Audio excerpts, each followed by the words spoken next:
Okay, good evening. I'd like to call the meeting of the Shrewsbury Planning Board to order. We'll start with review and approval of the minutes from February 6th, 2025. Has everyone had the opportunity to take a look at the minutes from that meeting? Yes. Yes. Any questions, concerns, comments? No question, Chair. No. All right, if no questions, can I get a motion to approve those minutes? Move to approve. Is there a second? Second. All in favor? Aye. Aye. Excellent, Aye. thank you very much. We do not have any bills to review and sign this evening, so we'll move on to board member comments. Does anyone this evening have board member comments that they'd like to bring up? No comments, Madam. No comment. Right, wonderful. Turn it over to the staff report. Chris? So I do have a couple announcements. First, I just wanted to mention, if anyone here is for the Audi Drive preliminary subdivision, we have received a request for continuance.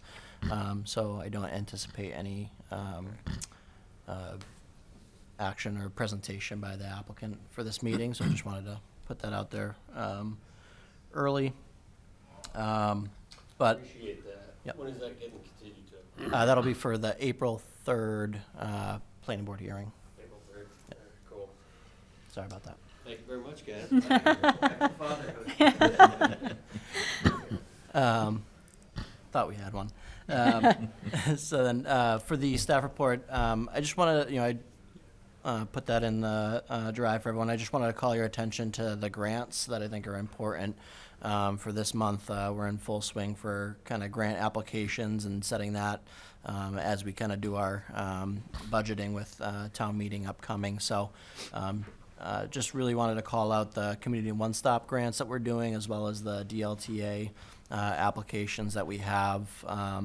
Very importantly for the community one-stop and notable for this board is the master plan update that we'll be undertaking. So we are applying for the community one-stop to fund that effort. We anticipate undertaking that, if successful, in the 2026 fiscal year. It's typically a one-year process, but our previous master plan update in 2016 has started at, near its end of its useful life, being a decade old, and we have obviously the new decennial census data. So it'll be important to collect all that data, sit down with the community, take a look at where we came from that visioning kind of 10 years ago, and set the pace for the next decade as we move forward. In terms of the DLTA funding, we are, and it's on the agenda for this evening. I'll save some of that narrative, but we are looking for a number of projects through DLTA funding that are noted there. So we've been awarded for 2 of those in the first round, and we'll be applying for a second round of DLTA funding, which we'll discuss tonight. So. Great. Anything else? Any new Oh, staff? sorry. Yes. Introducing our new staff member, Griffin O'Neill, new assistant planner, who will be joining us. He's been doing the tour of all the boards and committees with me as we go. So he's been off to a great start with some of the work that we've been shoveling onto his plate and chipping away. So picking it up quickly. So welcome to him. Yeah, welcome, Griffin. Welcome aboard, Griffin. Hopefully we don't scare you away. Not scared. Just a comment, Chair. Sure. On the DLTA application, Chris, as you very well know, we have some accumulated local planning hours with the Central Mass Regional Planning Commission. So try to use them, otherwise we may, they might expire at the end of, certain period. I don't know exactly the number, but we do have some. Okay, great. Anyone else? All right, wonderful. On to meetings and hearings. First on the agenda is the proposed 2-family conversion site plan approval. Mr. Amani for 9 Wolcott Road.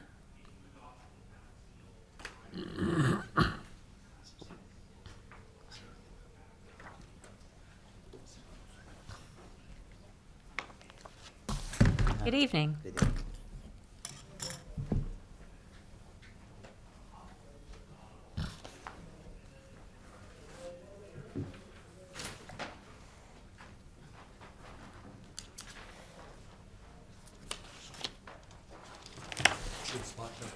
Sure, that's fine.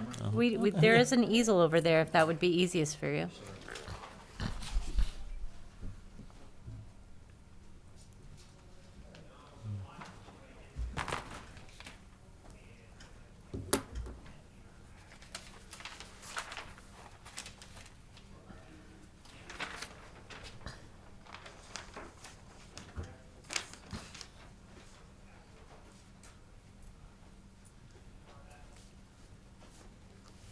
So I'm Chris Adcock, the architect for this project, 9 Wolcott.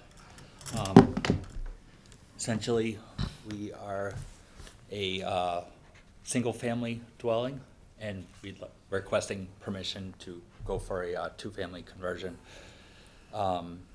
Recently, there was an addition, and the unfinished space we'd like to convert to the additional dwelling unit. It's about 1,100 square feet up on the second floor. This little portion right here, basically. There's two, a deck currently built, and then we propose this, second means of egress right here. This deck and handicap ramp is existing, and the prior addition or existing house is in this area over here with a garage.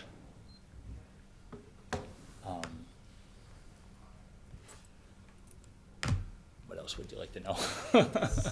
So I think at our last meeting, there was still an outstanding question of if there was a need for another permit. Is that correct, Chris? Correct, yeah, so we reviewed, and I think we had met on Wednesday last week, on the 27th, and kind of reviewed the application. So the question kind of fell down to whether or not the new accessory dwelling unit provisions, which went into effect February 2nd, applied to this proposal. If so, then this could be, if it's deemed as an accessory dwelling unit and meets those criteria, would be allowed by right. Otherwise, in this district, it does require a special permit for the two-family use. We had kind of discussed at the last meeting that this is, given the recent addition, is not a conversion of a two-family, a single-family to a two-family.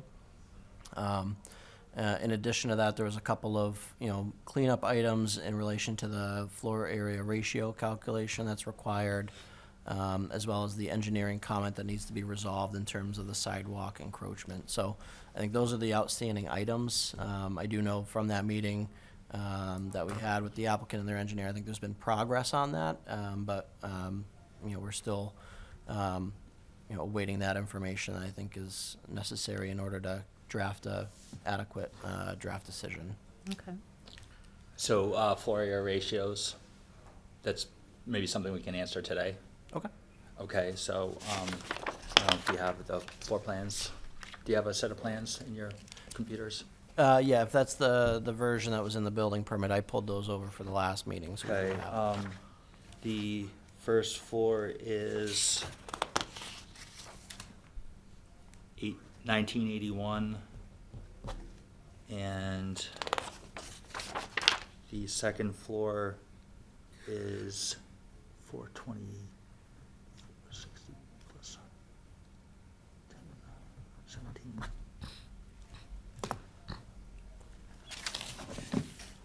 So we're about 3,000 square feet on the 12,000 square foot lot, so that would put you at about 25%.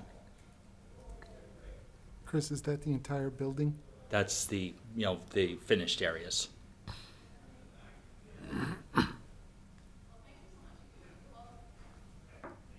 Is it the gross floor area or just the finished areas?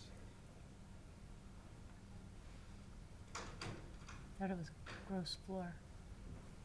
Meaning everything, Right, finished or unfinished? finished and unfinished. Yeah. Finished, so garage and basement.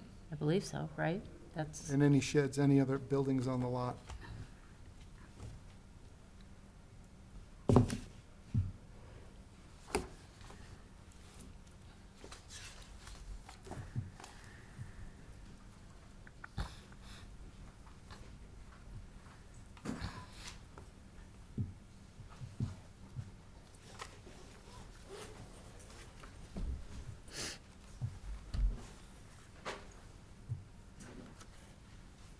Chris, at the last hearing, just using the gross area from the assessor's page for this Yeah. property, and then using the formula, it was closer to 50%. Mm-hmm. But we would have a 10% leeway for Mr. Amani Mm-hmm. on it. We could go up to 40, but But we're at, roughly, that was based on my math, but please, do yeah, your calculations.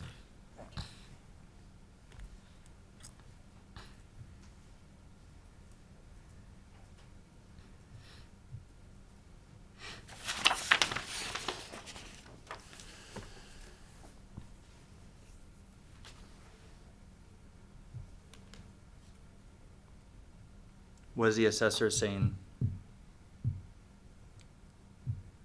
I don't have that right yeah, I have in front of 38. me right now, Chris. Okay. Let me see if I can find it.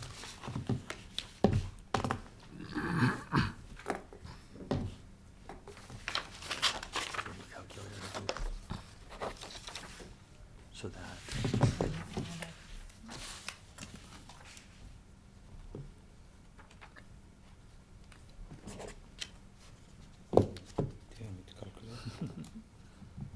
add that one up. These two numbers. Second. Chris, do you have the assessed value, the assessed square footage on the town assessor's website, I can pull it. rather than me trying to navigate this on my phone?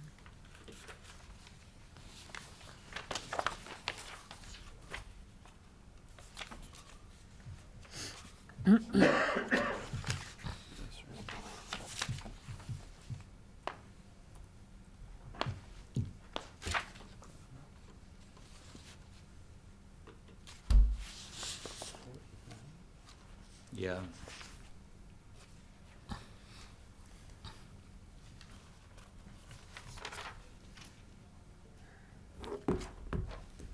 I have it here, Chris. I can share with you what Sure. I have from last meeting, so.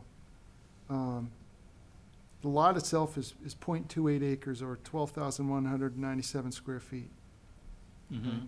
The gross area, according to the assessor, is 3,975 square feet. So then, the addition gross area was 2319. Okay? So, there's also a shed. I didn't even include that in my Mm-hmm. rough math. We can knock it down. I'm just joking right now. Yeah, possibly to get the project done. I think with the basement and quick math, we're at about maybe 5,000 square feet. The basement being. Let's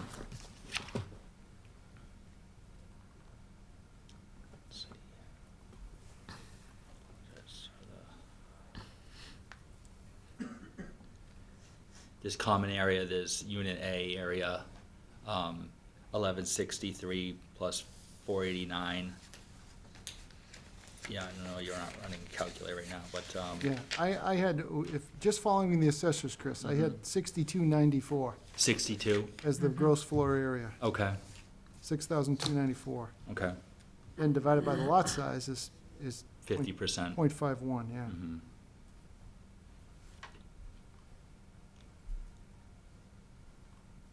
So, okay. Guess it sort of needs to be, in writing, presented to you. Mm-hmm. So it's on the plans, it just all has to be added up. I think we're more at like 5,000, but, So because it's over that percentage, is there we also need to consider is there a waiver? Let me just read that section. It's either a waiver, it may be an additional special permit.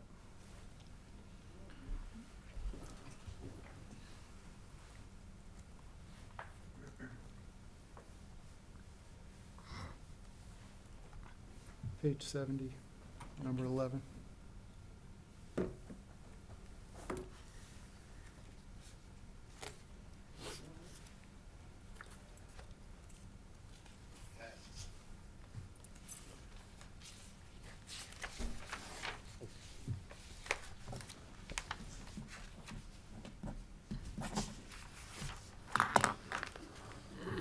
The planning board may issue a special permit for a two-family dwelling that exceeds the maximum floor area ratio by no more than 10% if the board finds that the increase would not be detrimental to the character of the neighborhood. So it would require an additional special permit in order to go up in the lot shape, or sorry, not the lot, the floor area ratio. Okay. Well, that wouldn't be .4, that would be less than that, right? 10% of .30? So two-family dwellings shall have a floor area ratio of less than or equal to 0.3 of the floor area ratio, as defined as the gross floor area of all buildings in a lot divided by the lot size. The planning board exceeds the maximum by no more than 10%. So if we go over the 40%, Correct. It would have to be a floor area ratio less than or equal to 0.4 by special permit. Would even be less than that, wouldn't it? If it's 10% of .30? That's the way I'm reading it. I think I was mistaken by saying we could go to .4. Less than, Am I right? less than or equal to. Well, 10% of point would be really small. Right. right? Yeah, it would. That might be overly burdensome. I can Yeah. work with the zoning enforcement officer. No. The way I read that would be going up to 0.4. Okay. Yeah, originally. I read it All right. but But yeah. I'd be open to it. What size is it? Yeah, you're correct, Chris. You need like maybe 500 less. I see the challenge in the language, though. I know. But no, but I'm with you. I was correct the first time I should have So stuck with Chris, it. sorry, so if it's over 40%, can we do another meeting? Or is there no hope, or is there some hope? So the to go over, so the zoning bylaw only allows for that 0.4.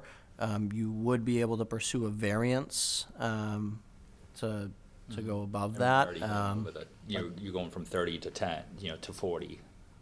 Correct. And so, yeah, right, I would suggest that you may want to get the special permit to at least get the 40% and then a variance to extend beyond that.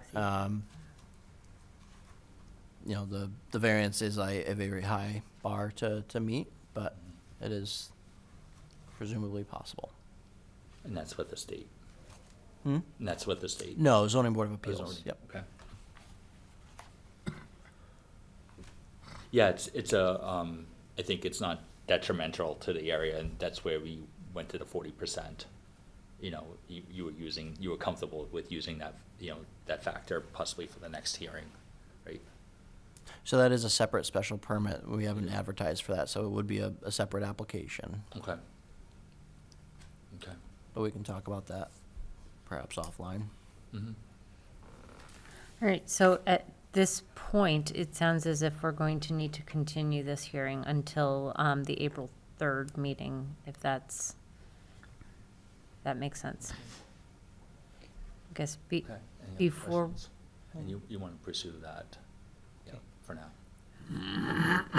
Okay. before we make any motions on that, do any board members have any questions or comments for Mr. Armani while he's here?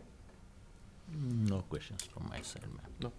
Just a comment, I think, Chris brought it up about the possibility of the AD, this being an AD, classified as an ADU. But if it's 1,100 square feet, you may have exceeded the required square footage to qualify for an ADU. I think that might be our next conversation, we'll pursue this, two-family path and then see how that goes. And Yeah, So just as we discussed that, so, again, I think it is prudent to look at the accessory dwelling unit option, because not only would that, as we discussed, the ADU, or the two-family special permit that could be required, likewise, as it stands currently, there is no provision, for, floor area ratio for the accessory dwelling unit. That special permit as well, because that only applies to two-family. correct. So that is another option that the applicant may wish to weigh. Yeah, Okay. so it's a less stringent option. If it's an ADU, then you wouldn't need either special permit, because it would be a single family with an accessory dwelling unit. Just building permit application required. You would still need the site plan approval that we have now, but you wouldn't have to apply for additional special permits to What, gain that relief. I guess we can talk offline about those requirements. Yep. That'd be good. Happy. Thank you, Chris. Yep. Thank you all. All right, if there's nothing else, can I get a motion to continue this public hearing until our next meeting, April 3rd at 7 PM? So move. Is there a second? second. All in favor? Aye. Aye.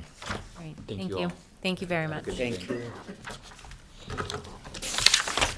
As Chris mentioned earlier, A Drive has been, has put in a request to continue, so I guess I'd like to to entertain a motion to continue the public hearing for A Drive.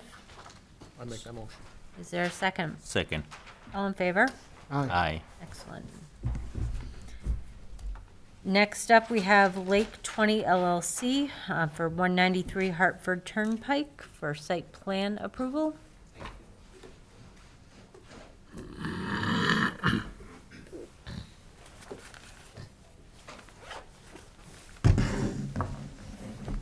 Good evening, board members. For the record, my name is Robert Michaud, Managing Principal of MDM Transportation Consultants based in Marlborough, Massachusetts.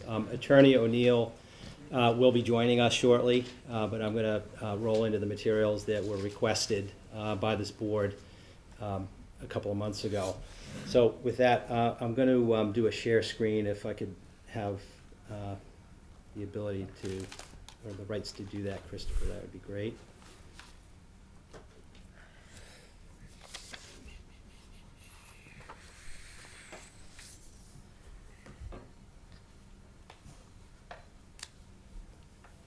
Do you know the? Yes.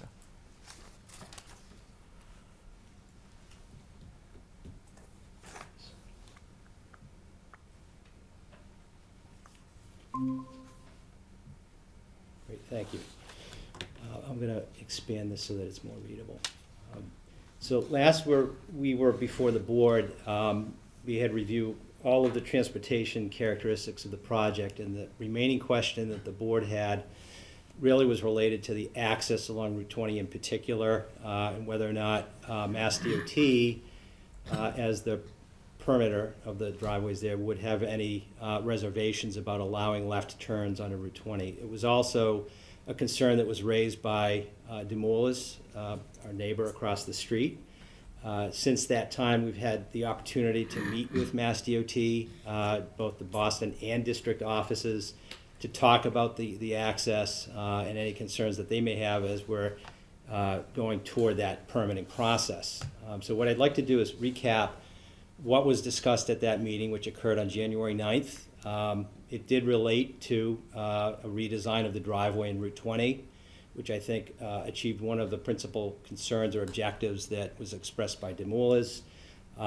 We've also since had some correspondence with the fire department where we did some additional modeling to ensure that they're comfortable with the layout of the site for their access and circulation, with the ultimate conclusion here that the proposed access modifications, which I'll review in a moment, do not materially impact the operations of the signal, Lake Street, or the driveways themselves, but clearly meet the objectives of and concerns that were raised at last hearing.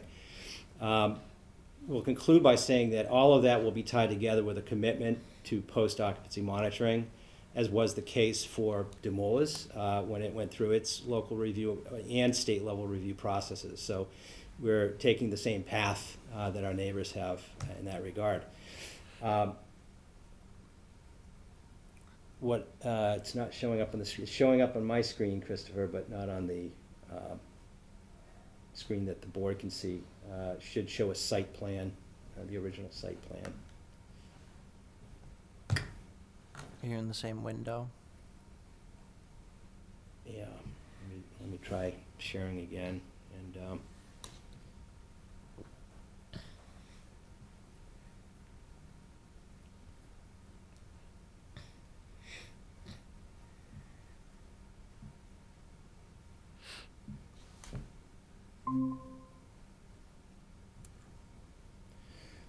so what's shown on the screen currently is the plan that we last discussed. It is circled in yellow because the focal point of our discussions with DOT were for that driveway. It was a full access driveway, meaning that it allowed both ingress and egress, and a left turn egress in particular, by creating a gap, if you will, in the median area of Route 20.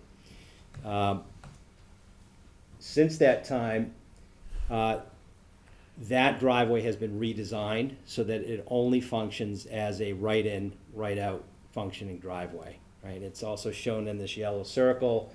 I'll have more detailed drawings momentarily, but you'll see that the median area or section of Route 20 retains a gore striping, and there is an island feature that now requires that vehicles turn either right into or right out of that site. To provide more clarity to the principal circulation pieces of the site under this revised plan, we've got some color trip tracings. This is a tracing of indicating how high-speed diesel vehicles, larger tractor trailers would access the site and leave the site. They would be able to turn either left or right into the most easterly driveway, circulate to the rear of the property where the high-speed diesel fueling positions are, and would then have a direct means of egress onto Route 20, right turn only, to continue their trip to the west. Right? No left turns would be allowed, and again, we've designed so that that is not something that that will occur. Bob, can I just interrupt you for a minute? Can you Sure. just clarify if your truck coming up the eastbound lane, is that a slip lane, to like a dedicated turn lane? That in? is correct. Okay, Yes. There's an I just wanted to confirm that. Sure, that's a good question. There is an existing exclusive left turn lane there that serves the the truck terminal that's located next to this property.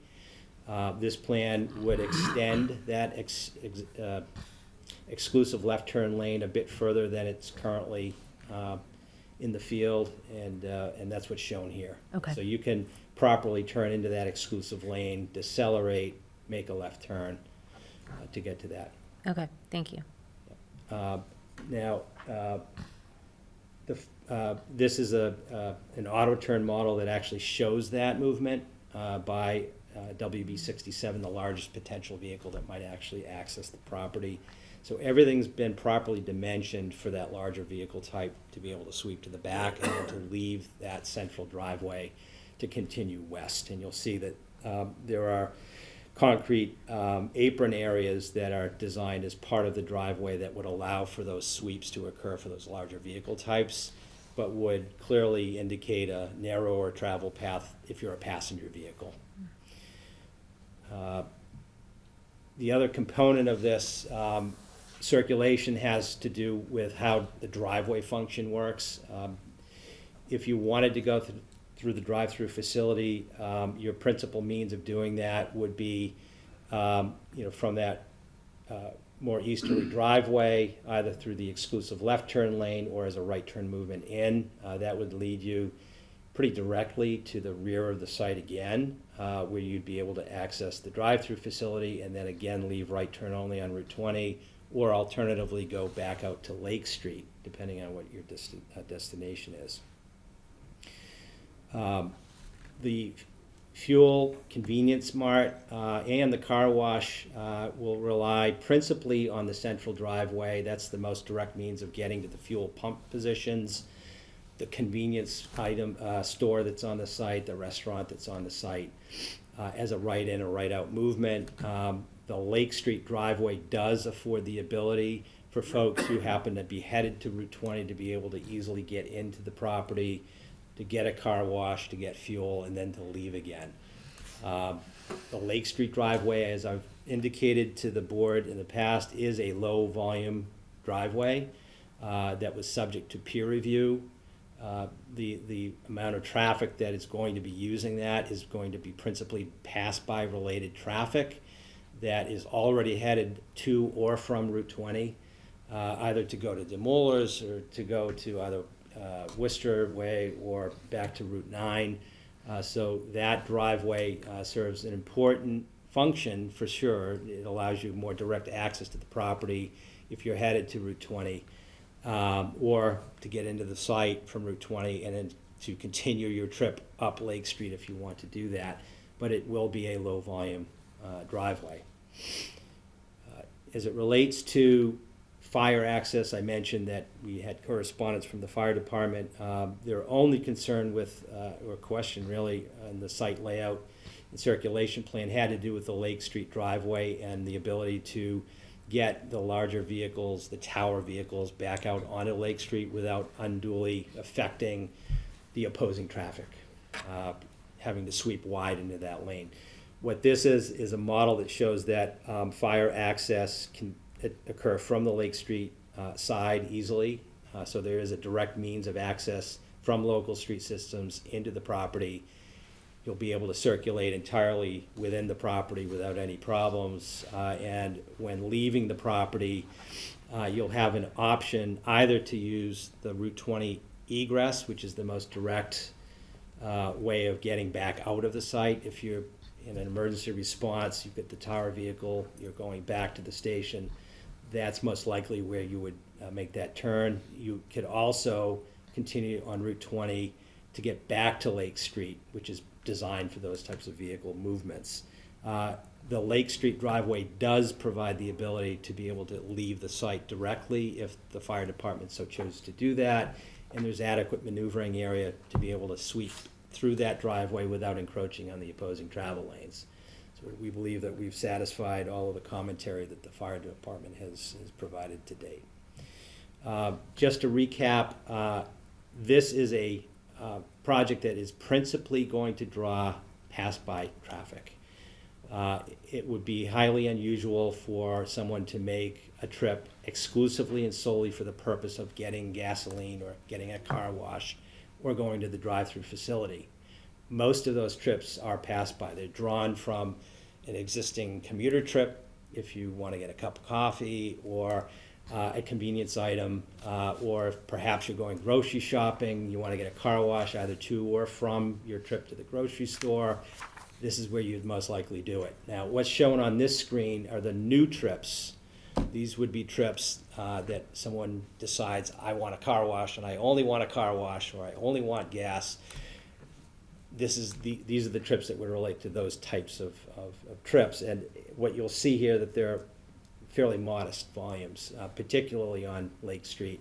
We expect that there would be fewer than 20 vehicles per hour added as new trips to Lake Street. On Route 20, depending on whether you're coming to or from the east or west, those are between 34 and 49 total new vehicle trips. So relative to the existing, more than 2,000 vehicles an hour that use Route 20, these are very small percentage changes. These trips will not materially affect the traffic conditions or operations at the signal, nor will they materially affect the traffic or operations on Lake Street. Likewise, for PM, the volumes are even lower during the PM condition. And again, on Saturday, similar to weekday morning peak hour, but again, very modest, fewer than 20 new vehicle trips on Lake Street. Now, we're also aware that Demoulas has been working collaboratively with the town of Shrewsbury and Mass DOT to identify ways to improve the Lake Street operations in particular. This is an excerpt from the monitoring report that was prepared for Edgemere. And what it indicates is that the overall operations at the signal, which is the focus point of that monitoring, show overall acceptable operations. But there's an exception, and it happens in the evening and Saturday midday periods, and that is the Lake Street approach tends to queue up quite a bit. What Demoulas has discussed and agreed to, as we understand it with DOT, with input from the town, is a remarking, a redesignation of the lanes on Lake Street from what is today an exclusive left turn lane to a through and right turn lane. That designation will be changed to 2 general purpose lanes, right? So you could continue through the intersection on Lake Street, say to Demoulas, for instance, in one of 2 lanes, right? So you're taking the demands that are right now very heavily weighted toward the through and right turn, and you're providing enhanced capacity by remarking and redesignating that exclusive left turn lane. In addition to remarking the lane, the signal will be rephased so that it operates with that lane configuration in what's known as a split phase.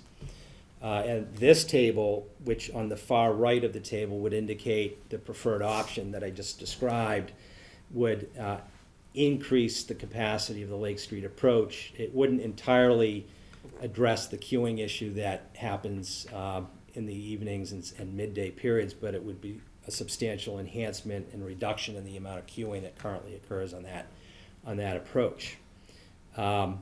So we understand that improvement is now in process and to be implemented, and we would expect that improvement to be in place prior to the occupancy of this particular development.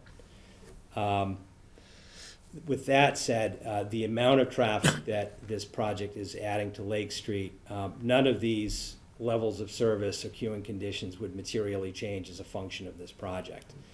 And I can walk you through the specifics of that in a moment. But what the proponent is committing to in this case is addressing the right-in, right-out issue on Route 20 as a principal matter, and committing to a post-occupancy monitoring program similar to that implemented already by Demoulas across the street, where monitoring would occur upon 6 months after occupancy of the site, and annually thereafter for 5 years.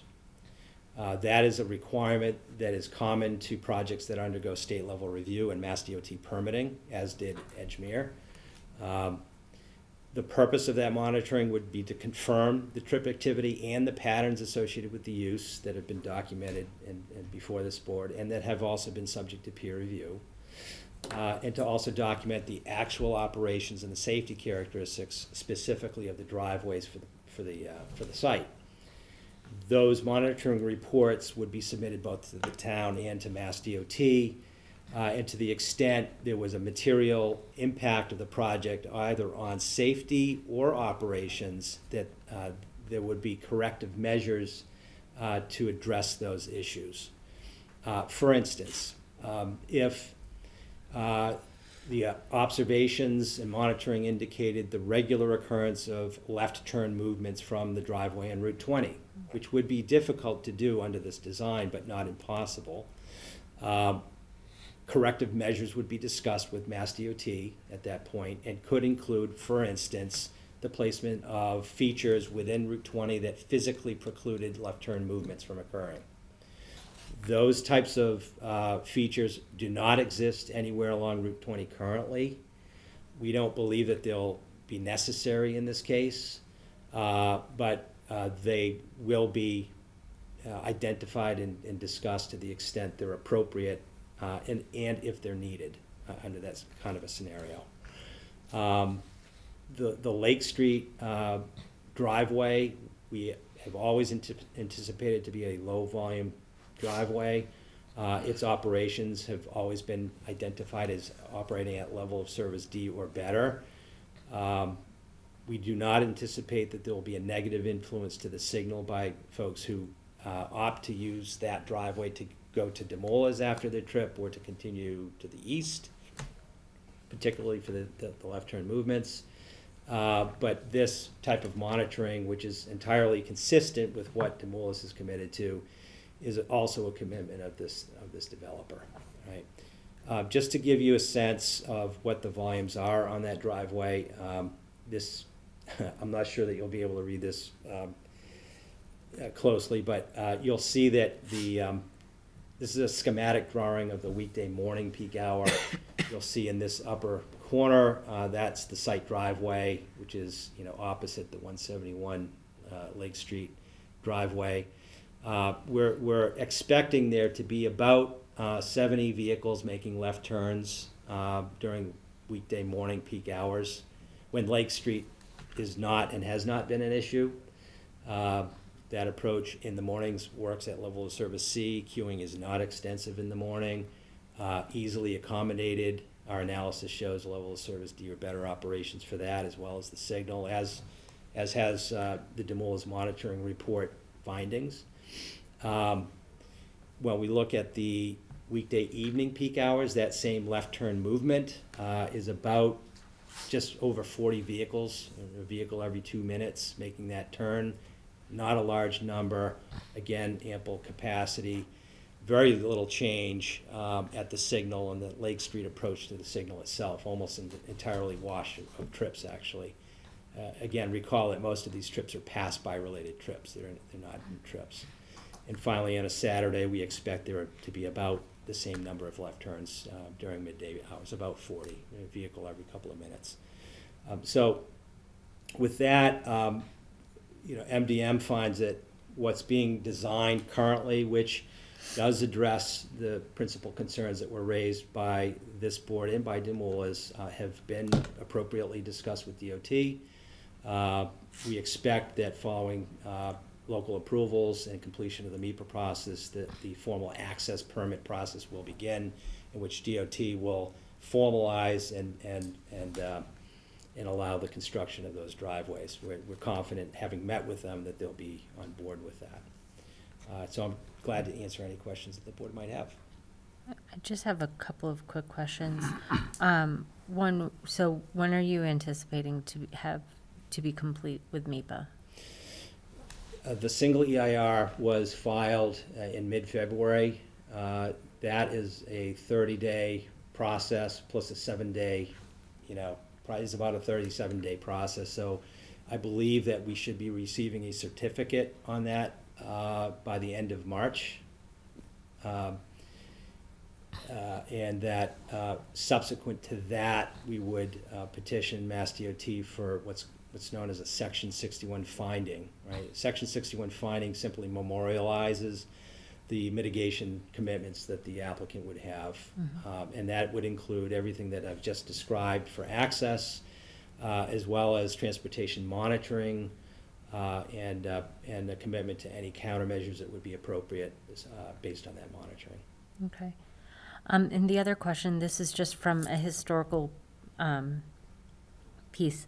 The slip lane into the site, at one point, was that going to be just dedicated for, I don't know, trucks for high capacity, and now is going to be for both high capacity and passenger, or was it always going to be multi-use? It was always multi-use. Okay. The orientation of that driveway is, it's important to understand that its principal function, quite frankly, is going to be to allow the larger refuel vehicles to get to the rear of the site. Mm-hmm. But it provides the most direct means of access to the drive-through facility without having to go through the center of the fueling positions or the convenience store.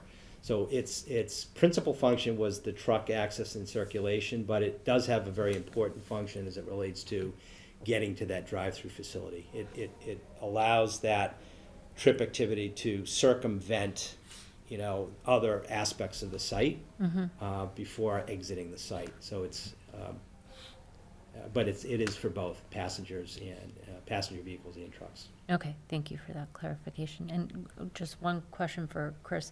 So has the fire department provided any other comment? Are they comfortable with the circulation? I'm assuming that any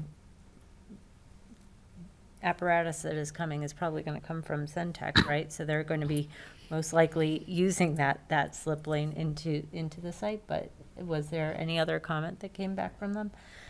So we haven't received any additional comment from fire department. I won't go so far as to say is that they're complacent, but I do know that the plans have been submitted. I would be happy to go back and get a formal comment from them if the board so pleases. Okay. Yeah, and I just, through the chair, want to clarify that their only comment had to do with the sweeping path of a tower vehicle leaving the site onto Lake Street. It's common for commercial properties like this to be designed in a way that allows for emergency access vehicles, but doesn't necessarily in every case provide so much width or maneuvering that you can easily turn into a lane when you're leaving. Sure, right? sure. That would be an over design of the site, so to speak. So we, in our original model, actually showed that a tower vehicle, if they were bucked up against the edge of the curbing, trying to make a turn onto Lake Street, would sweep into the exclusive left turn lane. They raised that as a question. We've remodeled it to show that the likelihood would be that if they did want to make that movement, they would not hug the curb, that they would actually use the center or left side of the driveway to make that turn, in which case they wouldn't encroach on that lane. And more importantly, the likely path would be the Route 20 driveway, which is much more generous, and the turn directly onto Lake Street, which has a much larger curb radius, which wouldn't require any of those awkward sweeping movements. Sure. It wasn't a substantive comment. It was a point that they raised and that we've addressed. Okay, thank you. Any other board member comments or questions? Yeah, I just have one comment, follow up on the chair's comment on that eastern driveway. Is that limited only for these delivery trucks and for passenger cars to go to the drive-through, or can that also be used for just gas fill up, Yeah, so we do show a connection into the fuel area. So Yeah. if you would like to go to the fueling positions from that driveway, you could. It's less direct. The way that these centers work, and you'll see this at Centec Boulevard, right? There's a very similar facility there that we actually permitted. It has a driveway that's, leads directly into the fueling positions, but it has another side street, Centec driveway, that allows you to get to the rear of the property more efficiently. So this is achieving the same objective. Yes, you can get to the main fueling, refuel area central to the site from that driveway, but the likelihood is that as a motorist, you're going to know that it's much easier to directly turn right through the central driveway because it's more central to the site. So we saw a benefit in connecting that easterly driveway to that same location. It also, if you look more closely, I'll try to zoom in here. I don't know. Yeah, okay. If you want to go to the drive-through, you'll use the easterly driveway and then come to a stop position where you could continue through to the fuel pumps, or make that simple short right turn to get into the lane that leads to the drive-through. So it really is a dual function, but its principal use is going to be for the drive-through. And would there be some signage up along Route 20 to indicate that to the kind of vehicle drivers to make sure that they get in to the central driveway instead of the first one? It is going to create a lot more traffic issues if they use the eastern driveway to go to the gas, Yeah. The I'm not familiar with the exact sign package that's being proposed, but I believe that there'd be some kind of a monument sign at the easterly driveway that indicated drive-through. Or high-speed refuel. So there would be some wayfinding in that regard, I believe, although I'm not versed in the specifics of the sign. There would be wayfinding to direct patrons at that driveway for those uses. The other driveways would be somewhat self-explanatory because they're adjacent to the refuel or they're approximate to where the drive-through the car wash facility is. Okay, thank you. Any other board member questions? Yeah, do you have any estimate of the construction time for all these things? Because I assume it's gonna create a havoc at Route 20 during construction. I'll defer to the proponent on this, but I believe that the total construction period would be 18 months, probably? About 18 months. The driveway construction would not be done over that entire period. The construction of the access-related improvements would most likely occur toward the end of the construction process, subject to the access permit that would be issued by DOT, would be subject to a very specific traffic management plan. Most of the construction of those driveways would occur from the site side as opposed to the Route 20 side. So there would be very little disruption to Route 20 traffic flow. And when it did occur, it would be subject to a very specific traffic management plan that needs to be approved by Mass DOT. It's not uncommon for permits to issue time restrictions on when certain construction activities can occur. And it's a possibility that DOT could require that the construction of the driveways or the construction activities within Route 20 occur at night as opposed to during daytime, during lower hour periods. So our experience with permits like this is that's the case. You usually end up working off hours. Those types of driveways can be constructed over a week or two window using that protocol. Thank you. Bob, just another question. Is there any potential for this opening in phases, like, you know, the construction's still going on for the car wash, but you're gonna open up the gas station, or are we going to do this, is the intention to do it all at once? It's all at once, right? We put a lot of thought into the circulation aspect of this, and for this to be phased would be difficult, frankly. Would not be cost effective either. So this is currently being proposed as a single, day one opening with all uses in place. Okay, great. And Chris, because I was not here when the permitting for Demoulas was done, is that a 5-year traffic monitoring? I wasn't here as well, but yes, it is a 5-year monitoring for that as well. That is, as stated, that's a standard now that MassDOT does apply to all projects. And so where are we in that 5-year? We are in the 3rd year, just about. 3rd? And knowing that this could potentially take 18 months, you're gonna have some overlap. Correct. Right, I would anticipate that once the improvements are in place, that there would be a test, to make sure that those improvements are working as well as they can. So those would be documented upon completion of those improvements, and that would serve as the so-called baseline against which the impacts of this project would be measured in its monitoring requirements. Sure. Okay. Chris, do you have anything? No, so what I'll say is that, I do think that, so we've been working on a draft decision. I don't have it to a state that's ready for the board this evening, but we have been working on a potential for a draft decision. We have received this information. I did reach out to our peer review engineer. I know that the materials were submitted to them, but we did get a response back that they've been off on paternity leave. So We don't have a formal response, similar that we don't have a formal response from fire. I'm happy to, you know, get those responses and feedback in the meantime.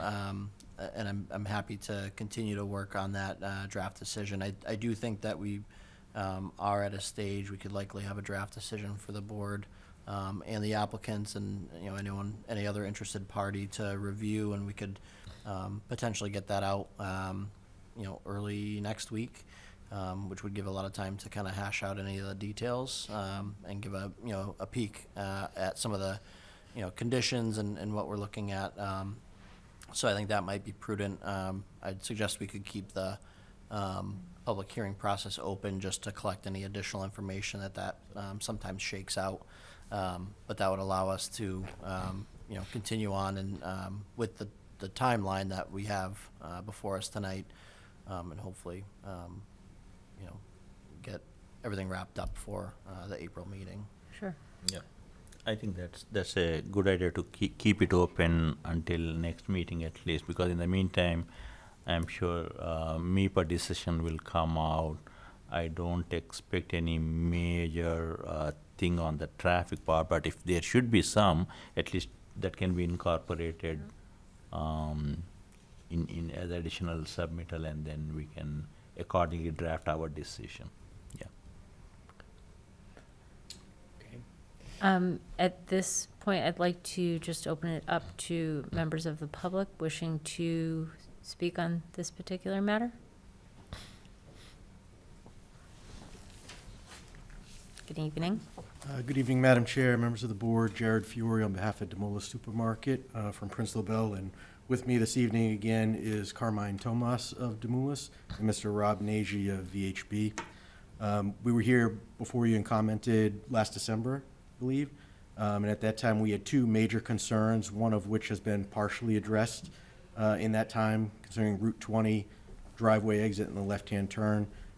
Tonight, Mr. McGoldrick has mentioned a number of things that I think, and from comments of the board that I just heard, are positive, and will therefore make my comments pretty short and brief.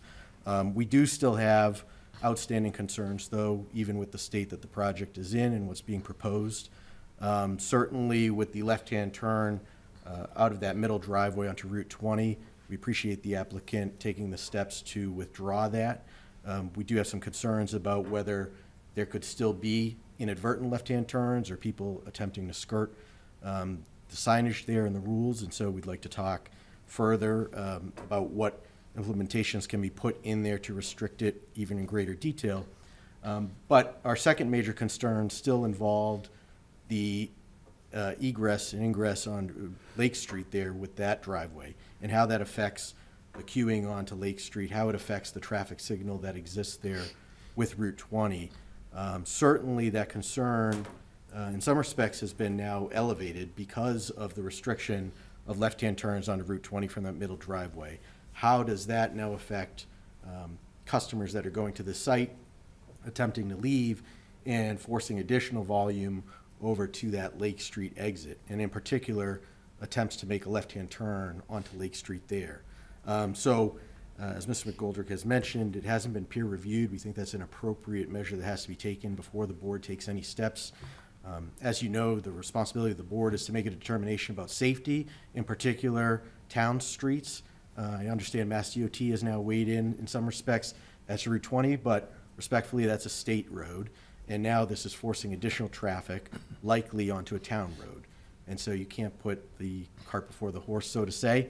And so we think peer review is a step that absolutely must occur first, to allow the public then to look at that peer review and make comment. I did hear Mr. Michaud mention that Lake Street driveway is a low-volume driveway that was subject to peer review. I think that was somewhat of a mischaracterization, because obviously the new site plan has not been peer reviewed. Now with that removal from the Route 20 left-hand turn and how that affects Lake Street. One other point I heard Mr. Michaud mention was about how the fire department was concerned about turning right onto Lake Street. If the fire department is concerned about their trucks, what concern does this board have about tractor trailers that are going to try to use that driveway on Lake Street to go left or right. Certainly, left is going to be a major concern because of the proximity to the traffic signal. But if I heard Mr. Michaud correctly, they're concerned about their truck being able to turn right and having now to go into other designated lanes to the left of the right-hand turn lane in order to make a proper sweep. And so how are tractor trailers going to be able to do such thing? In addition, how are tractor trailers going to be restricted from going left or right there, and what kind of signage or restrictions are going to be there? Also heard that at least at one monitoring point, I believe in the mornings, there's going to be an expected 70 additional vehicles attempting to take a left-hand turn out of that driveway onto Lake Ave. I understand the characterization that this is a low-volume driveway. It's not bringing a lot of additional vehicles to the area.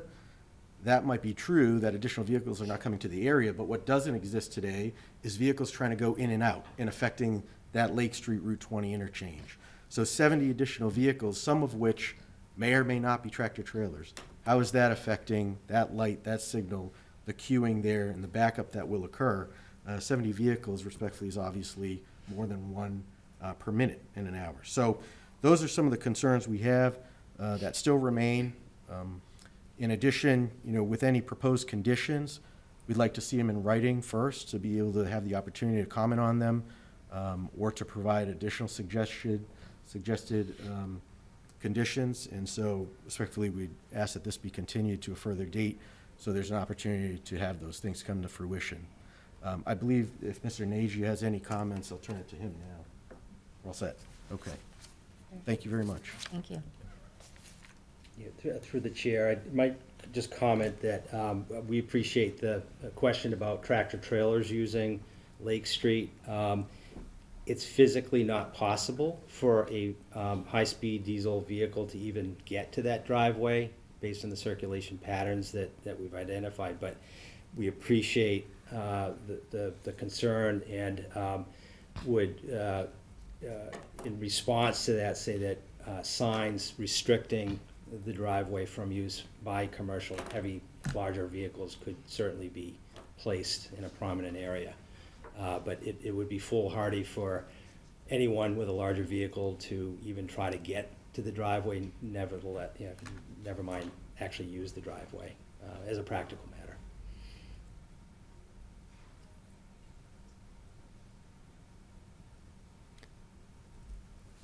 So does that mean then you're a tractor trailer that is coming from the east? Mm-hmm. I'm on my way to Boston, but I need to stop and get gas. I fill up my gas tank. As a tractor trailer truck driver, I have no other way to get back out onto that site but to go west. Yes, you would not. Now, the commercial vehicles that use Route 20 today use Route 20 on a regular basis. The likelihood is that the majority of the market for this use, the high-speed diesel, will be for westbound vehicles that turn right in and turn right out and continue on their trip. Truckers that use the Route 20 corridor are most likely familiar with Flynn's truck stop, which is about half a mile or so away, with no restriction on turns, which would be more direct and convenient for a refuel. I also want to point out that to the extent larger vehicles use this, we actually have real data for this applicant's current facility on Route 140 in West Boylston. It has a very almost identical setup. The number of high-speed diesel refuels that are likely to be generated over the typical hour is about 2. It's not a really high volume activity, and the refuels that do occur at both that site and that are likely to occur at here are by commercial vehicles that have a firm familiarity with Route 20 and how these various sites work. So to the extent someone wasn't familiar with this and they were headed Boston way and wanted to continue to Boston way and did turn in here to refuel, they would be understanding quite quickly that you can't make a left turn here The driveway design and orientation doesn't allow for that. It would be very, very difficult for a larger articulated vehicle to attempt to make a left turn there. They would simply have to, find a place to turn around. Turn around, yeah, yep. Yeah. Okay, okay, thank you. Any other members of the public wishing to speak on this item this evening? Seeing none, I do think that it does make sense, as we continue to collect some of this information from the peer review and whatnot, to keep this hearing open until the next meeting.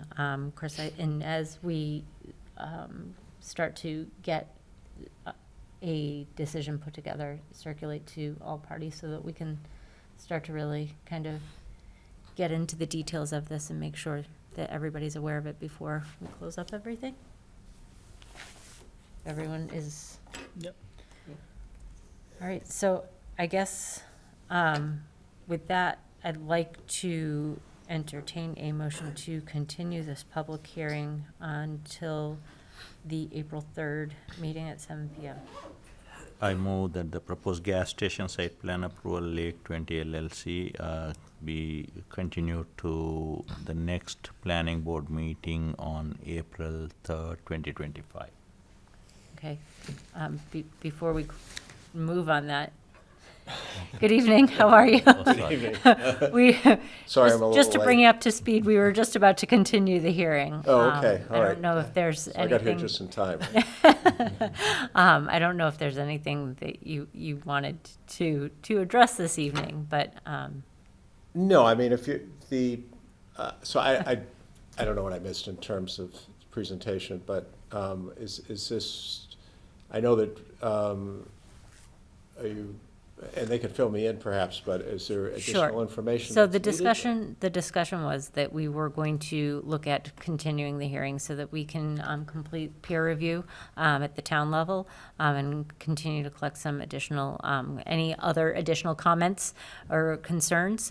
Chris is going to start to work on putting together a draft decision, and hopefully we'll be able to kind of get that far enough in advance that we can kind of iron out any of those details and get this completed, hopefully Sure. by the April meeting. If that, It's good. Okay.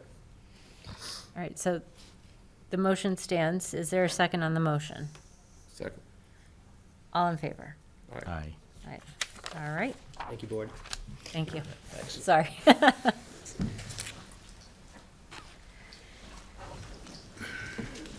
Next agenda item this evening is the proposed zoning bylaw changes for the annual town meeting on May 19th, 2025. New public hearing on accessory dwelling units. Do we have actually, we need to go get Tim. Tim. Yes. Hold on one second then. Oh, okay. I can, are you able to print it real quick while they're, yeah. Thank you.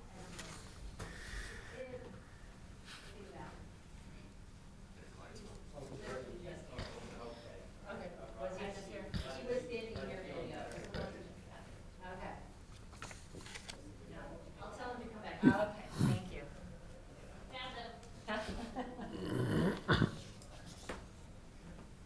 We're just gonna print the legal notice that needs to be read, so Oh, okay. while that's happening, I will pull up my presentation. Can't run away like that. Sorry.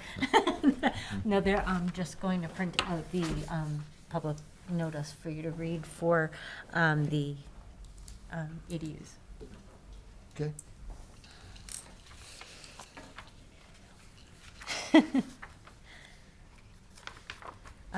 What, perhaps we can come back to that and just go to new business?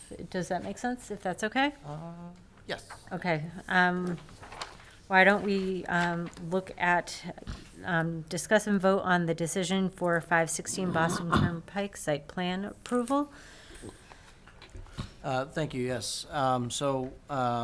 For this, we do have the draft decision that was prepared for the board this evening. I believe it was provided this afternoon. Just kind of going through that briefly. We did review a number of conditions that we have added in coordination with the building inspector, as well as detailed the waivers that were included on the site plan and as waiver requests. So there are a number of waivers included with this that we would have to vote on. We can do those either individually or in bulk, whichever is the purview of the board. But I believe that the decision has been prepared and is inclusive of That's okay, thank you. all remaining items that we were looking for, so. Okay. Have the board members had the opportunity to read through the draft decision for 516 Boston Turnpike? Yes. Any questions, comments, concerns? No question, Chair, from my side. No? Jim, do you have any? My only comment would be that there's a likelihood that the zoning or the enforcement officer may be in play here because what's existing in the building isn't entirely called out in the application. But as the application stands, as the way the decision is written with the conditions, I'm in favor of it. Okay. Understood. All right, well, so with that, is there a motion to vote on this decision for 516 Boston Turnpike? Yeah. Are you asking for Is a there, motion? yes, yep, Yeah. I move that the decision of the planning board for application for site plan approval for 516 Boston Turnpike be moved. is there a second? Second. All in favor? Aye. Opposed? Okay. All set, great.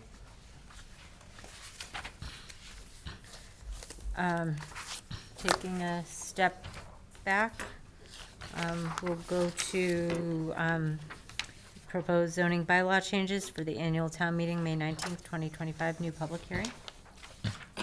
In accordance with the provisions of Mass General Laws, Chapter 40A, Section 5, the Shrewsbury Planning Board will hold a public hearing on Thursday, March 6, 2025, at 7 p.m. in the Select Board Meeting Room at the Richard D. Carney Municipal Office Building, 100 Maple Avenue, Shrewsbury, Massachusetts, regarding proposed amendments to the Shrewsbury zoning bylaw as follows. Article, to see if the town will vote to amend the zoning bylaw of the town of Shrewsbury, Section 2, definitions, Section 7U. .7 accessory dwelling units, and Section 7Y accessory dwelling units. These changes propose to move the existing accessory dwelling units provisions into a new section with amendments to align with Chapter 150 of the Acts of 2024, in parentheses, see Sections 7 and 8 of the Act, or to take any other action in relation thereto. The complete text, where applicable, may be seen during regular business hours in the Office of the Planning and Economic Development Department, the Office of the Town Clerk at the Municipal Office Building at 100 Maple Avenue, and the Shrewsbury Public Library at 609 Main Street. Great, thank you very much. Thank you. It's a fairly brief presentation this evening. I think the legal notice itself is pretty self-explanatory of our amendments proposed. Just for the board's recollection, some of these draft materials were provided. We did then refer these to the select board for placement on the warrant at the February 11th meeting that was placed on the warrant, on the draft warrant, and referred back to the planning board for their public hearing process prior to town meeting. At the conclusion of this evening, which is kind of traditional of our articles, I will be asking that we continue this to the April 3rd meeting to give us an additional public hearing. At that point, we'll look at closing. But this evening, interested in some feedback from the board and any remaining items in relation to the language that's proposed.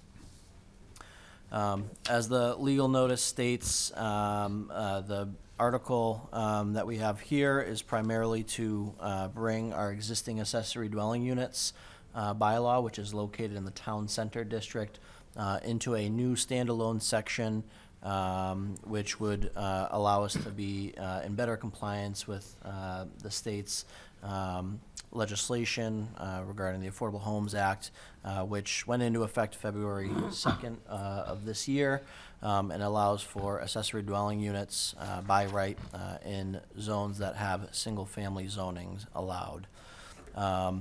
So what we did is essentially a pass of the zoning and the language that we already had on the books, and just reviewed for alignment with the guidelines that were provided by UHLC, and have since been formalized and provided and enacted. Just a couple of quick highlights in relation to the changes that were made from the original accessory dwelling unit provisions when these were in the town center district. We've increased the maximum gross square footage from what we had on the books of 800 as a maximum to now the state's 900. Again, we cannot be more restrictive than what the state is allowing by right. The district, as mentioned, will now be town-wide anywhere that single-family districts are located, that allows the single-family use, rather than just being allowed in the town center district. We are also establishing, and I think this is a critical piece, establishing the planning board as the special permit granting authority for any additional accessory dwelling units. That was a change that was made between the draft version of the UHLC guidelines to the final version of the guidelines. Originally, in the draft guidelines, it did state that a town may allow a second accessory dwelling unit by right. That was shifted in the final version to say that a town shall allow a second dwelling unit by special permit. And so, since that is enacted and is a shall, we are adding language that the planning board will be that special permit granting authority for essentially any accessory dwelling unit special permit. There's a couple of definition refinements related to where the front entrance would be, probably more prudent towards building code kind of relationships, but we do make that alignment again with the state language, as well as the specific definition for what constitutes an ADU. So we've amended that language slightly in our definition section. And then finally, parking relief. So the state language relieves any parking for accessory dwelling units that are within half a mile of a transit station, and they have a specific definition for the transit station. So again, we've copied that language in. Anything that's outside of that would still require 2 parking spaces minimum for each dwelling unit. So I think that's the bulk of those changes. Chris, can I just ask a quick question? So the language that we have on the drive, you said it's being changed to going up to gross floor area of 900 square feet? Correct. So when this was Because the language that we have on the drive says 800 square feet. I believe it says both. So the original language, when it was in the town center district, had a maximum gross square footage of 800. Just the way it's written, we struck that out and put 900. Okay. I can double check to make sure, but Okay. the intent is to match the state, which is a maximum of 900 square feet or 50% of the principal dwelling unit. So if you have less than an 1,800 square foot home, single family home, that you're allotted less of a accessory dwelling. Whichever is less. Correct. Okay. All right. Thank you. Sorry. And then just a quick note, there are additional articles that will be coming before us for April 3rd. So easements and frontage was one that was, again, referred to the select board, placed on the draft warrant, and will be coming back to us. We have that scheduled for the April 3rd. We'll open that public hearing at that time.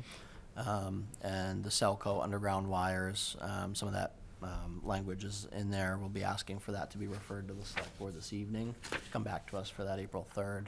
But I just wanted to kind of drop those in there. We haven't forgotten about those. Those are just the April 3rd hearing. I think I covered most of what's in here, but again, just allowing the accessory dwelling units as of right in single-family residential zoning districts, subject only to those provisions by the state law. And then finally, just touching on that timeline one more time, is the public hearings March 6th. We'll have additional, requesting that additional public hearing on April 3rd. All zoning articles would then be before, if recommended, will then be placed on the Finance Committee agenda for April 10th and April 24th. You can sign up for those hearings. We left a QR code and get notification for those meetings as well. So Great, that's the presentation. Thank you. okay. Any board member comments on these items? I just have one comment or question. Chris, you mentioned as part of that ADU special permit granting authority that you added planning board. Would there be some situations where it's not planning board? I mean, at least for our town purposes, it's planning board, right? For any special permit? For special permits related to accessory dwelling units, again, so this would be its own standalone section. At least for the time being, I think, our recommendation is that the special permit granting authority for anything under that section would be the planning board. If we find that we've done sometimes where we find that that's a arduous workload, we can then look at parsing certain situations out to the zoning board of appeals. But at least for the time being, I would recommend the planning board. Thank you. That's, sorry, the reasoning behind that, most two-family provisions will come to the planning board, Yeah. not one for one, but for the most part, new two-family development is handled by the planning board, so it's consistent with that typical project familiarity. Okay. Any other questions, comments? Just a question, Chris. Is there any projection on a date that town residents would know that this is in effect, provided that it's voted, it's approved at town meeting? Thank you. That's a good point. So the state legislation went into effect February 2nd. Whatever version of this bylaw, if adopted at town meeting in May, is backwards effective to the publishing of the meeting, the legal notice for this evening. Don't remember the date directly offhand. Is that the legal notice we just read? So that was published.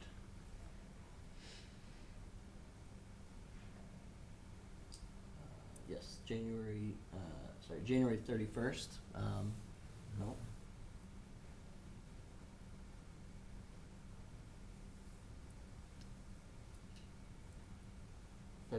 February 14th was when it was published. And so these would be, in effect, our local bylaw would go into effect. Any changes would be February 14th. That said, again, we're really just mirroring the state language, so likely to be no change, other than a special permit for a second accessory dwelling. So somebody could in effect apply for one now and just pending that approval at town meeting, and then Patty would, or the building inspector would render a decision whether or not it's applicable to all other provisions in the bylaw, And they wouldn't require a special permit. Correct, and so between now and town meeting, we do have a disclaimer that we're giving for any new any accessory dwelling unit that comes in, just to let them know that they would be beholden to any zoning that is passed in May, whatever form that may take. So it's up to them to manage that, and they, will help them through that process in the meantime. But it's a caveat that we want them to be aware of, because it is backwards effective to the publishing of the hearing notice. But that's true only if our zoning bylaws are more stringent. Otherwise, they have to comply at least up to the state level, right? Correct. Yeah. Okay. Okay. Any other questions or comments from the board? Nope. All right, I'd like to open up to members of the public. Any questions, comments on this particular matter? Ma'am, if you could just come forward. Okay. Do you want me to go to the microphone or the table? You Either can- one. Either one Okay. works, and if you can just give us your name? Sure, Suzanne Trainey, 16 Westwood Road. I just have a couple of questions on the ADU bylaw changes. Are you addressing how access to utilities is to take place? So in this change, we are not. So I do know that, so water and sewer typically does require separate fire and water, domestic water service. So some of those provisions are still in effect. That is outside the purview of both the state legislation and this bylaw that's related to the building code and water and sewer codes. So that would still be in effect, and these do not affect any of those requirements. Well, so to be more specific, depending upon the type of ADU you choose to pursue, if you had a freestanding one, or if you had something that was attached to your existing dwelling, if it's freestanding, does that have to tie into sewer and water independently? Or could that tie into the main dwelling? And is there going to be like a whole process for that? Or does everything have to just tie into the main dwelling? Yeah, so, Is it going to be part of the main dwelling or can it be separated? yeah, so that determination would have to be made by the water and sewer department at their building, at the building permit phase, so separate from zoning. So there's not going to be any concrete regulations around it? Uh, How the, you choose to go? the water and sewer department probably has those regulations. Again, that's a separate department, outside of our jurisdiction, so that would still be handled at the building department phase.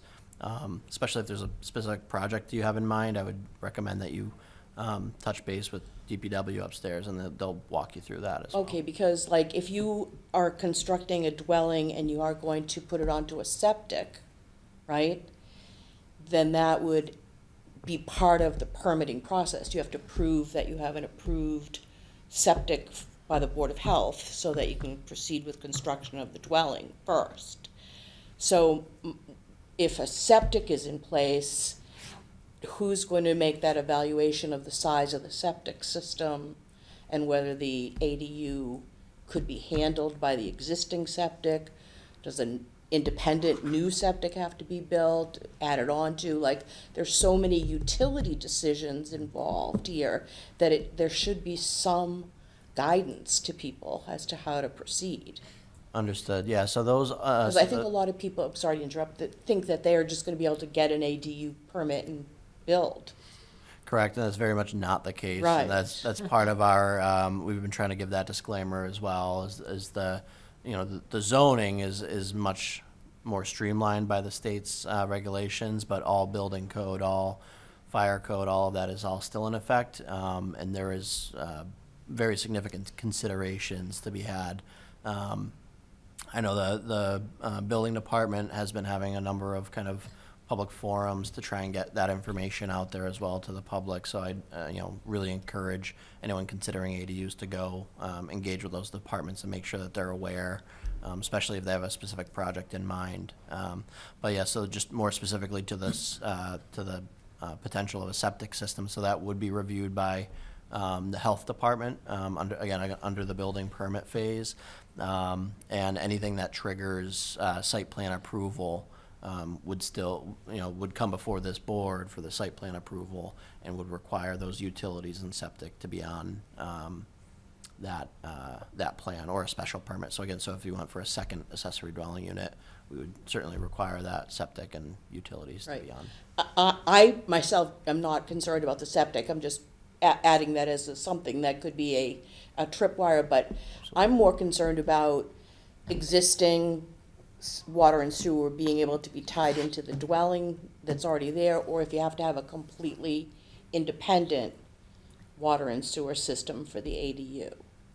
Yeah, and so, yeah, it's a little bit out of my. That would depend on the demand of the new unit. If the existing unit can fit the new unit, that's a water sewer department issue. I believe that they require separate service for a detached unit, but again, these are kind of new, so I would strongly encourage, take that with a grain of salt and coordinate directly with the water department to get that answer more specifically. But I'll reach out to them with that and try to have that information for April 3rd as well. Yeah, because cost-wise, if you had an existing house and you put an ADU right beside it, it would be far less expensive to tie it into the existing house as opposed to run it all the way to the street and all the street openings and those kinds of things. Right. Okay, that's my first question. My second question is determining the square footage of the ADU.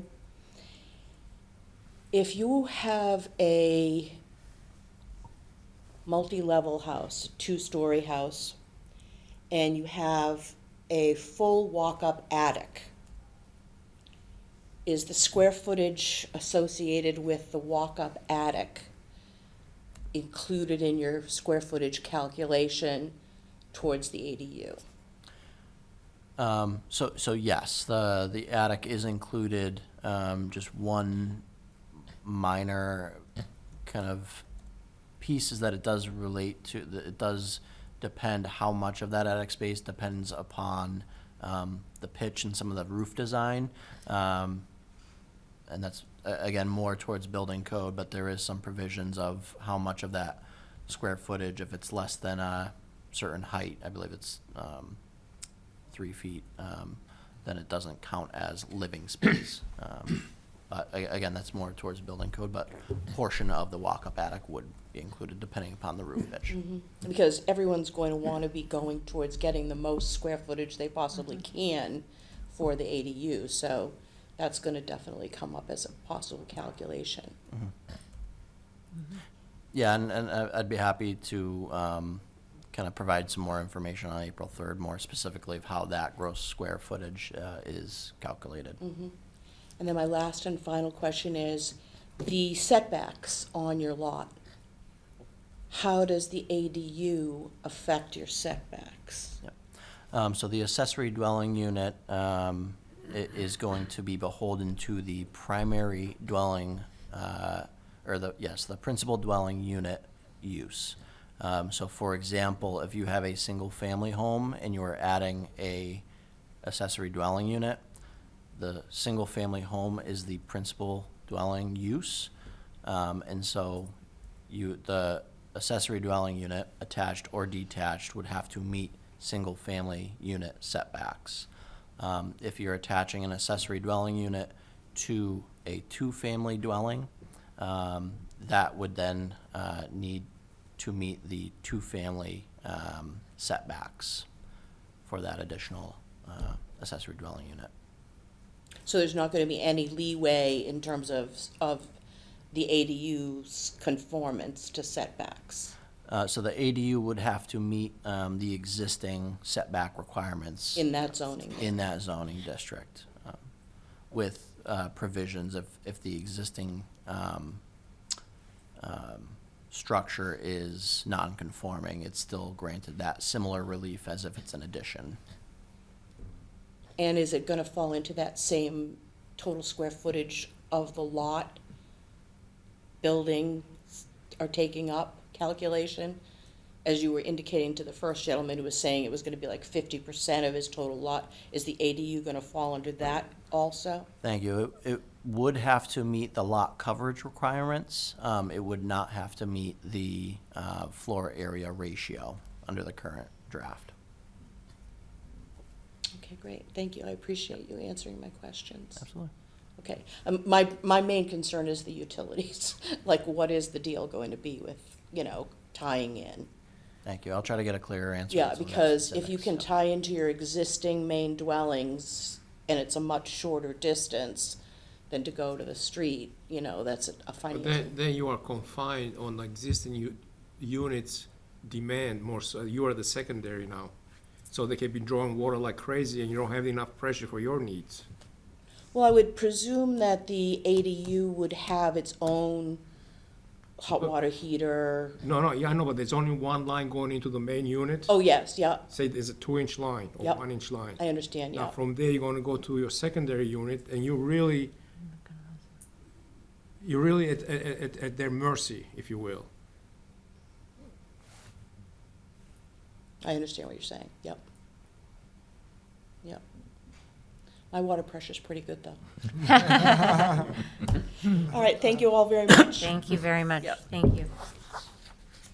All right, so at this time, I'd like to entertain a motion to continue this public hearing until the April 3rd Planning Board meeting. I move that article, what accessory dwelling unit, section 2, definitions, and section 7Y be continued to next meeting on April 3rd, 2025. Is there a second? Second. All in favor? Aye. Aye. All right, great, thank you very much. Next is well, I guess we already talked about the other two proposed zoning amendments for the April public hearings. We don't have those haven't been advertised yet, is that correct? Correct. So the easements and frontage will be advertised, I believe, the next 2 weeks, but in time for the April meeting. That hearing is scheduled for April 3rd. And then just under this item, I would just ask that we take a vote to refer the Selco underground wires provision to the select board to come back to us again for April 3rd.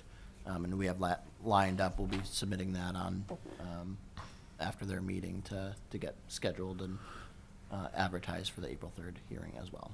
Okay, all right, so at this point, I'd like to entertain a motion to refer the Selco underground wires zoning changes to the select board for their consideration. Sorry, just a point So of the moved. general bylaw amendment. Sorry, just general bylaw.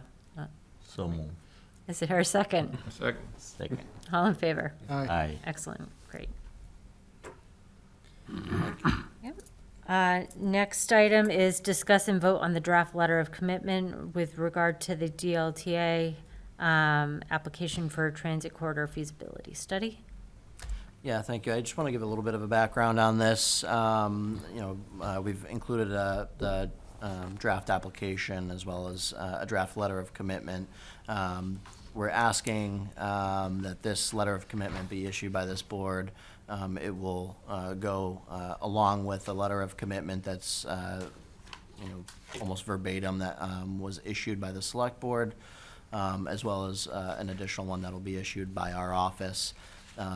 What it details is the full project cost of $5,000 is our request for a feasibility study related to infrastructure improvements and looking at the feasibility of infrastructure improvements or amenity space along the WRTA routes. The intent here is to evaluate, rather than, formal bus stops, those who are aware of WRTA, it's a flag stop on Maple Ave, as well as that was extended as part of the Edgemere Crossing project to service that site on Route 20. those are all flag stops. Not a lot of visibility. We frequently hear that people aren't aware that service exists. So rather than doing formal bus stops that come with their own host of considerations, we're looking to just do the feasibility in relation to if there's potential to put amenity space that serves as an area to sit. I can count, countless times I've been driving to work and seeing people standing, in the cold, kind of just waiting for the bus to come by. And so just providing some of that amenity space, it doubles for, parklets or whatever. But looking to have that feasibility looked at along those routes to provide a little bit more visibility. There's a lot of creative ideas in relation to the overlap of those two uses. The commitment that is required of our office would be $1,000 in kind. We're anticipating using in-kind staff hours to fulfill that commitment. I do think that we'll probably be well and above that $1,000 worth of work hours to support this initiative. But we're committed to providing that in order to achieve the similar match from Central Massachusetts Regional Planning Commission. So. That's great. Sounds like worthwhile. Yep. Any questions, comments? Chris, how from the many board? bus stops you think total number? So I think that's what this feasibility study will look at. The idea is to look at not just, there's some, public space along there, and there's existing amenity space as well. But, obviously the town hall and things like that. But we also want to evaluate feasibility of some of the private properties and look at, should we be targeting as there's a redevelopment opportunity, or if there's a grant funding opportunity approaching private property and asking them if there's some collaboration to put some amenity space that will serve their site for improvement and beautification, but also provide a service to the public along those routes that are able to use the buses as well. So looking at some creative solutions, we've seen, rather than putting the full WRTA kind of bus schedule, creative use of QR codes and some, smaller signage that allows people to kind of pull up information on the WRTA routes and things like that as well, to provide a little bit of visibility to that services. Great. One question, Chris.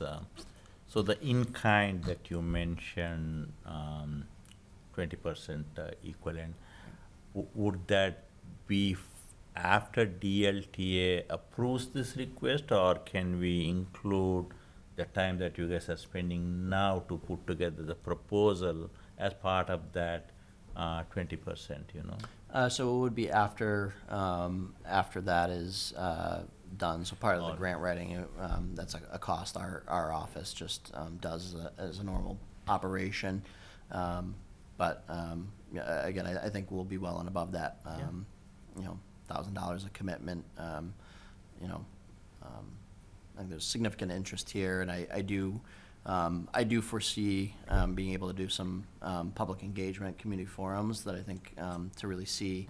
I have some ideas of what could be nice, but I really want to engage the public and see, especially people who are right now using that service, and get some ideas from them of what they'd like to see as well, or people who didn't know that there was a service there. What would draw their attention to it? How do we kind of get that information out there? So.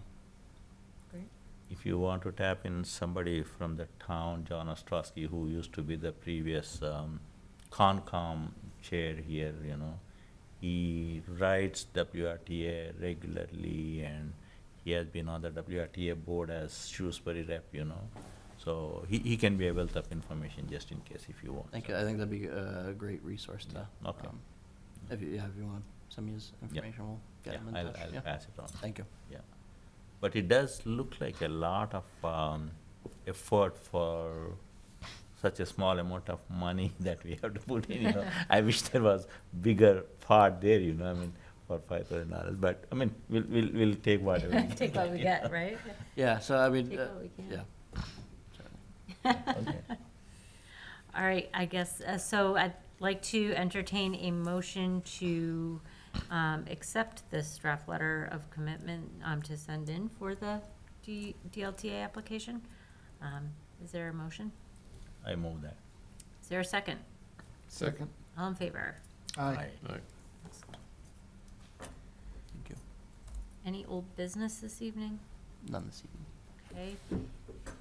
And just make note of some correspondence that has been received. A notice that was dated February 21st, 2025 from DEP with regard to 134 Reservoir Street, North Road, Department of Public Works license application. That was put in our board packets for our consideration, as well as a letter dated March 6th, 2025 from the Community Preservation Commission with regard to their annual Community Preservation Plan update. Any other items this evening that the board would like to bring up? If none, can I entertain a motion to adjourn? Motion to adjourn. Is there a second? Second. All in favor? Aye. Excellent. Thank you very much.